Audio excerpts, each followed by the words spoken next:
kabajamtoota hordoftoota keenyaa kuni qophii qaanqee dubbii kutaa 11ffaa warraaqsa. Warraaqsi maali? Akkasumas warraaqsa kaleef Oromoon godhaa ture keessatti qormaata akkamtu qabsoo Oromoo mudate. San keessaa hoo Oromoon humna akkamii dhabe? Carraan amma warraaqsi ammaa kun hoo qabu hoo maali? Waan kalee isaan gabroomsu jalatti saniif duun immiyyee jaanii isaanii wajjin wallee nu falfalan Oromoo bar gaafa dursan gaafa nu gabroomsan san agaagun nu hidhan nama tokko miila gaddee ol deebisanii nama tokko mataa gad deebisanii agaagun nu hidhan way waa agaagun hidhamee jaa namni keenya gurguddaan haawwan faan dur anumaa agaagun hidhamee bar agaagun hidhamee jaan agaagun san nu hidhan gaafa san nu falanii nu falfalanii agaagun san nu hidhanii san tommallee nu raanii katanii ta'a kanaaf gaafa rabbi garsiise jaanuma numa arkan warri gertee amma diinaa wajji deemu kun hundi Oromoo miti diqaalaa jaraati yoo jenne waan dandeenyu kanaafuu kana godhuu qabu Oromoon if baruu qaba Oromoon if beeku qaba dhugaa rabbitti qabsoon geggeessaa turre eega yoo armaan maffaan hidhamanii haa caaluun wareegame booda qabsoon teenya dhaabbattee warraaqsa jechuun inni mataan isaa kan hundaa'e diddaa jechuudha. Diddaa jechuun isa gabrummaa jalatti fe'amuu irraa gara bilisummaatti saba ofii waamu jechuudha. Kanaaf sabni kamiyyuu warraaquun yookiin dammaquun dirqama. Warraaqsa jechuun maali naan jettanii warraaqsa jechuun yoon gabaabseetuma kaniin dubbisaate sochiin bilisummaaf waa biyya isii dhaban barbaaduudhaaf gartee sochiin sabni gabroome godhu warraaqsa jaama. Warraaqsi ummanni Oromoo warraaqsa hedduu geggeesse. Warraaqsa bara Haile Sillaasee illee ummanni Oromoo warraaqsa geggeesse. Warraaqsa san ittiin milkooye. Abbaa biraatu aangoo itti harkate warraaqsa sanillee. 2014 illee akkuma reefum tana jettan Oromoo warraaqsa geggeesse. Warraaqsa sanis abbaa biraatu itti abbaa ta'e. Warraaqsa carraa qabuttu eenyu fayyadamuu qaba? Carraa warraaqsi ammaa kuni qabu maali? Warraaqsa qabsoo hidhannooti. Akkasumas warraaqsa tarsiimamaa warraaqsa jechuudha. Waa lama keessa jiran takka ka rabbi ofsi wallaalchisee qe'ee ilmaan Oromoo mootummaan dargii Eeltiraatti itti fixabay. Amma immoo qe'ee goobanni daacee akkasumas ilmi gudeeda Oromoo hin ta'in Abiyyi Ahmad deemii Ormaaf du isiin jedhu. Carraan lammataan hin qabdu warraaqsa an Oromoodha qe'ee tiyyaaf kan barbaadu bilisummaadha kan barbaadu walabummaadha. Awwaalchi kiyyas du'aa fi maayyiin tiyyas qe'ee abbaa kiyyaa keessatti haa taatu jettee addaan filattudha. Galatoomi namni dhugaa beeku dhugaan bakka galtu ni beekaa jechuudha. Waan jaarsi ganama namaan jee galgalatti galanii jette Oromoo gisee maayimaaf. Kanumaafuu ilmaan Oromoo yoo gorsuutiif yoo itti dhawwaaquutiif yoo itti iyyuu sabni isaa yeroo dheeraadhaaf itti ijaa ture. Garuu immoo maali yeroo hammaa kana wanni Oromoodhaaf bu'aa qabu. Oromoon maal harkate jennaan duraan tokkummaa harkate. Tokkummaa inni harkate san diina fuudheetti gamtaan tokkummaa saniin fuudhee diina afaan kaa'ee ifiif alatti raafee jechuudha mana ol naqee. Arrammoo eega kaleessaas akkas taatan. Wanni bara 1990 takkaa fi wanni bara 2020 takkaa tunii fi wanni asiin duraa san hundinuu dhiifamtee hamma karaan kallattiidhaa dhugaadhaa maali jennaan dirree dhugaa tan Oromiyaa keessatti hirmaannee hirmaachisuu fi wal dhageeffachuu qofa malee ani tanasanii waan hin jiru hin qabu dhugumatti. Dhaloonni gaafa Taaddasaa Birruufaa, gaafa Hayilamaariyaam Gammadaafaa, gaafa Abishee Garbaafaa, gaafa Waaqoo Guutuufaa, gaafa Hussein Buleefaa dhaloonni gaafa dhalatees beekaa hiriyoonni isaanii numa jiran. Har'a namni akka isaanii kana maqaa kaasuu hin jiru. Ha albaatiin qabdee du'i, ha buseen qabdee du'i, ha fe'amee du'i, ha gufatee du'i, ha dhibameetuma gartee qabbanti qilleensi dha'ee somba dha'ee du'u beekaa jira. Hedduu dhaloonni gaafa sanii beekaa amma hin jirani. isaan ammoo du'a maqaa qabdu du'a seenaa qabdu nama ganda keessatti du'e namni maqaa kaasuu jiru namni siidaa dhaabuuf hin jiru. Warraaqsi jechuun sabni gabroome tokko sabni mirkisaa dhiifamee dirqama gama warraaqsaa yookaan gama qabsaa'utti achi tarkaanfataa jechuudha. Mirki kee maaliin kabajama yoo qabsooyte mirki kee biyyi kee sarraa ari'amte aadaan kee kan saabame maaliin kabajama yeroo ati warraaqsa gootee fi dirqama gama qabsootti gaafa tarkaanfatte mirga kee kabachiisuu dandeessa. Kanaafi gama biraatiin ammoo lammaffaa ilmaan Oromoodhaan irra keessatti osoo qe'ee isaatiif qabsaa'ee qe'ee isaatiif hin ta'in qe'ee namaa bilisoomsuudhaaf kan itti deemu ammoo kun ijoo gongoraa jennaan. Bakka kamittuu duuti nurraa oolaan jirtu nu duuti duutuma qeerroo keenya duuti duutuma kanumarra du'a maqaa hin qabne deemanii siriinii wayyaanee taatu dhugaadha haga namni nama nyaatu nyaatte biyyattiitti galte gana akka saree itti duufa deemanii itti ari'uu dhiisanii qe'ee ofiitu eeggachuudha. Amaarri kan ofixaa jiru garuu ammoo qeerroon keenya deemeetiin du'a maqaa hin qabne du'uu hin qabu deemee waraana keenya wajjin du'ullee du'a maqaa qabu biyya isaatiif du'uu qaba. Nuti qe'ee keenya irratti mirgi keenya sarbamee qe'ee keenya irratti du'aa jirra. Qe'ee keenya eeggachuudha. Ibidda ofirraa dhaamsa ollaa irraa dhaamsan. Ofii du'aa ammoo nama tokko du'arraa oolchina jedhanii deemuun xiqqeenna qarallee kan garbummaa jalatti nu dhiitaa bahe mootummaan lufaan nu dhiitaa jiru. Ammallee xiqqeenni sammuu hadhallee nu keessaa hin baane. Deemnee Amaaraaf loluuf jecha Amaaraaf gahuuf jecha naxxamnyaa jecha deemneetiniin sigira. Jarti waan beeku hanga eesi garsiise mandii eesi dhageessise haga kanaa achi manumaan sitti jaaraayii jee namichi bar akka rabbiin je'eeti hangana achi manaan sitti jaaraayii jee jaan. Kanaaf if arkan kunoo alaabaa tanaas ni arkan. Waan seenaa isaaniin tahin waan kalee isaan gabroomsu jalatti saniif duun dhimmiyyee jaanii isaanii wajjin wallee nu falfalan Oromoo bar gaafa dursan gaafa nu gabroomsan san agaaguun nu hidhatan. Tigree maaltu bilisoomse biyya keenya irratti dhiiga ilmaan Oromooti.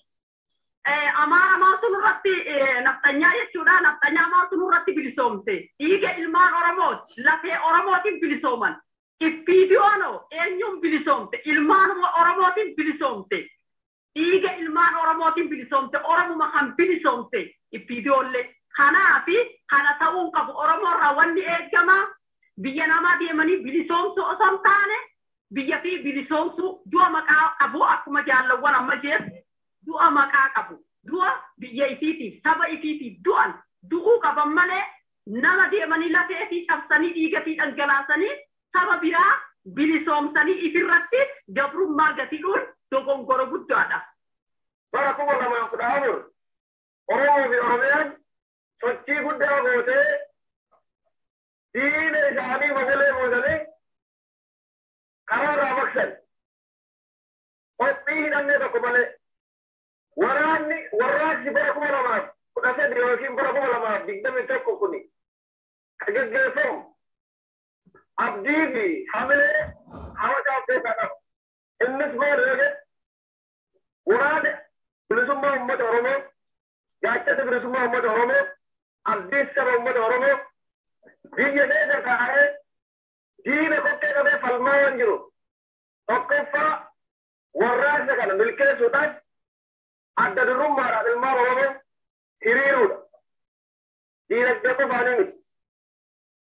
Humnaan hiriiruudha. Beekumsaan hiriiruudha. Waan gaariin hojjetamee jira. Warri gartee amma diinaa wajji deemuun si Oromoo miti biqaalaa Oromoo biqaalaa jaraati yoo jenneen waan dandeenyu. Kanaafuu kana godhuu qabu Oromoon. Oromoon baruu qaba. Oromoon beekuu qaba. Dhugaa rabbitti itti fufinsi waan kana qabsoon geggeessaa turre eega yoo armaan maqaan hidhamanii haa caaluun wareegame booda qabsoon teenya dhaabbate. Haa ta'u waraanni bilisummaa Oromoo ni jiru. Amma wanni nuti godhuu qabnu waraana keenya jabeeffatu. Jajjabaannee waraana keenya jabeessine waraana keenya jabeessuu hogguun waraana keenya beekadhaa. Waraana keenya jabeessuun diinagdee qofaan. Diinagdee qofaan. namni humna qabu deemee waraana sanii dabalamee waraana sanii gurmuu ta'u. Tuuti kun maganda keessatti suma du'a. Oduma ganda keessa deddeemtu osuma ulaatee dura jirtu suma duuta abadan duuti sirraana. Gabrummaa gabroomsaan abadan dindii. Kanarra du'a maqaa qabdu du'uutu ta'a. Achi deemtee tokko jeeftee du'u. Kamtu irra. Yaa gaaddisa marii dhaloota garee bilisummaa Oromoo qaanqee dubbii kutaa 11ffaa irraa jechuudha. Warraaqsa akkasumas warraaqsa kaleetii fi warraaqsa carraa qabu. Warraaqsa carraa qabuttu eenyu fayyadamuu qaba? Carraa warraaqsi ammaa kuni qabu maali? Warraaqsa qabsoo hidhannooti. Akkasumas warraaqsa tarsiimawaa, warraaqsa jechuudha. Waa lama keessa jiran takka ka rabbi ofsi wallaalchisee qe'ee ilmaan Oromoo mootummaan dargii Eeltiraatti itti fixaa bahe. Amma immoo qe'ee goobanni daacee akkasumas ilmi gudeeda Oromoo hin ta'in Abiyyi Ahmad deemii Ormaaf du'i isiin jedhu. Carraan lammataa hin qabdu warraaqsa an Oromoodha qe'ee tiyyaaf kan barbaadu bilisummaadha. Kan barbaadu walabummaadha. Awwaalchi kiyyas du'aa fi maayyiin tiyyas qe'ee abbaa kiyyaa keessatti haa taatu jettee addaan filattudha. Alaabaa keenya balleessitee namummaa keenya balleessitee maqaa Itoophiyummaa nu moggaastee maqaa gaallummaa nu moggaastee maqaa ximbi gaallaa akkasin nu beekamaarri maqaa kana nu moggaastee maqaa kanaan beekamu. Biyya namaa kana keessa biyya yaanu sana keessatti nuti Oromoodhaa yoo jenne namni Oromummaa keenya nu beeku. Dabre gabaabseetuma isa kan wanni amma jiru yoo wanni amma jiru maali? Har'a Oromoon wal qixxaatee qabsoo isaa itti jira. Hin jiru. Akkuma gaafa gabroomnees osuma kutaan tokko lolu kutaan tokko usee taa'ee osuma kutaan tokko lolu kutaan kaan usee taa'ee deemee gabrummaan kuunoo irraa maayii calii calaqqotti harargee bakka takkatti gabrummaan isiin maayii lolli Oromoo maayii goote achi jechuudha. Karaa arsiitiinis aanolee fi harka muraa aanolee. Kanaafuu akkuma har'a usee kutaan tokko hogguu lolu kutaan tokko usee taa'u kanatti gaafa gabroomnullee akkasitti usanii taa'aa turanii gaafa fincilanii lafaa ka'anii mooyxannoo waan ammaan tana waan dabree irraa baratu qabu. 2014 irraa hanga 2018tti Oromoon maal godhe? Maal dalagi? Maal harkanne? Maal milkooyne? Maali wannummaan kaftummaan barayyuu aybiin barayyuu nurra naannoo jiru maali? Gaaddisni gabrummaa kanurraa deemuu didee nurra naanna'u maali jennee dhiiraa fi dubartii keenyaanis itti gaafatu qabna. Taatee uummata Oromootiif gaachana taatee uummata Oromootiif bu'uura Amaara haa caaluu ajjeesu. Amaara Taaddasaa Birruu ajjeesu. Amaara gartee Elemoo Qilxuu ajjeesu. Amaara Hayilemaariyaam Gammadaa ajjeeseef Oromoon deemtee du'u jirti bara. Amaara Daadhii Galaan ajjeeseef deemtee du'u jirti bara. Achi dhaqxee Amaararraa wayyaanee Amaararraa dhoorkiti bara biyya Tigireetti achi dhoorkiti gaa wayyaanee. Kanaaf gara gallee yoo kalaallu taate Oromoon kun wanni jiru sirrii miti dogoggora guddaa keessa jira. Oromoon gowwoomuu qaba. Baadiyyaarraa dura ogguu magaalaa dhufan ijoolleen magaalaa bosoneen magaalaa kun akka nama gootu waraqaa takka diimtuu takkaa fi keelloo takka murteeti yookaan diimaa yookaan bicaa yookaan maarree jettee malaan maallaqa namarraa fudhachiisu. Akkasitti Oromoon qabu jiran. Bifa ammayyaa'ee namaan tan gabrummaan wallaalummaan ganna hiitee nama keenya meeshaa godhattee nu cabsaatu nurratu. Namni jaaniin galatoomi yaalmooti. Namni maan gaajaaniin sun nu qeeroo Oromoo ta'a fincilseessanii bari wanni isaan baanan sun. Amaarri duraanuu akka ja'u ni beektanii gaallaa fi sagaraa mana duubaa naannoyteetuma deebitii. Sagaraa mana duubaatti deebiti. Hin fagaatu hin dandeessu. Qabsoon godha jee gabbailleen hin fagaatu. Ni gartii miiree ni harkanii bannu madaalanii jiran. Namni waan lafaa fuudhuu danda'u takka lafa laaleeti waan sana fuudhuun hin danda'a jee lafaa ol fuudhu. lafattuu ni beeyte waan fuudhuun dandeenya akkattuu dhaalte ni beeyte ni waa haga shalayyu ni qabda jechuudha. Kanaafuu kana agartii gurguddaa afaan cumaa kana agartii jechuudha. Warra gartee akka fincaan gaalaa idduuba deebi'u kana agartii jechuudha. Kana harka akkasuma jee numma himaata jechuudha. Kan fedhe madaafaa fi taankirrillee tokkummaan akka jabduu taate baranne jechuudha. Irraa baranne. Hundi keenyaa ni beeyi. Waan namni nutti himuumi. Kanuma kanaas godhee arkee uummanni Oromoo yeroo ammaan kana odoo garri tokko loluu garri tokko usee rafaa jiru. Osoo garri tokko miidhamuu garri tokko callee usee taa'aa jiru. Waraabessi gurree nyaate, reetti gurraatti nyaate, adiifis numa taa'aa jechuudha. Waraabessi gurree nyaate, adii ofiis numa taa'aa Oromoon jechuudha. Akkasitti Oromoo walloo har'a maalittiin jiran? Maalittiin jiran? Uummanni keenya karaa Booranaa jiru maaliif jira? Uummanni keenya karaa Wallaggaa jiru maaliif jira? Uummanni keenya karaa Harargee, karaa Baalee, karaa Arsii maaliif jira? Maal godhu jira? Kan Shawaa maal godhu jira? Iflaalu gomna iftiin qalu qoma. Yeroo hunda waraana bilisummaa Oromoo cinaa dhaabbannee jechaa miti gochaan waan godhuudhaaf kaanu kamiyyuu qophiidha. Dhaamsa kana kan hayyoonni mari'atan kana ilmaan Oromootiin nu gayaan